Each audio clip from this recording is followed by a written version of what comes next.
Hello guys, আসসালামু আলাইকুম। আপনাদের সবাই কেমন আছেন? আশা করি আপনাদের সবাই ভালো আছেন। আপনাদের দোয়া এবং ভালোবাসা আল্লাহর রহমতে আমিও ভালো আছি। গাইস, আজকে একটি ভিডিও নিয়ে আসলাম। ভিডিওটি হলো আমাদের বারিন্দায় গত 3-4 মাস আগে আমি এমনি মজা করে একটা কার্টুনের বক্স দিয়ে আমি একটা ঘর বানাইছিলাম ছোট্ট। ওই ঘরের ভিতরে আমি আজ কয়দিন পরে দেখলাম কি পাখি এখানে ডিম পারছে, আবার জাতীয় পাখি দোয়েল। এটা দেখার পরে আপনাদের সাথে তুলে ধরার চেষ্টা করলাম। আচ্ছা, আপনারা দেখেন। এই যে বারিন্দায় আসলাম, বারিন্দায় দেখেন, আপনাদের দেখাইতেছি। আপনারা একটু মজা রাখেন, একটু উঠতে হবে একটু।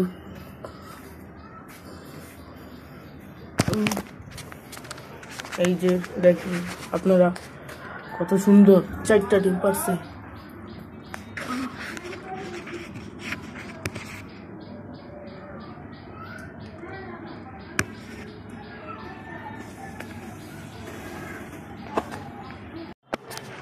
গাইস, আপনারা তো দেখলেনই যে এখানে জাতীয় পাখি দোয়েল ডিম পারছে। এই যে এই বক্সটাতে, এই যে দেখেন, এই কার্টুনে মজা করে আমি একটা বক্স বানাইছিলাম।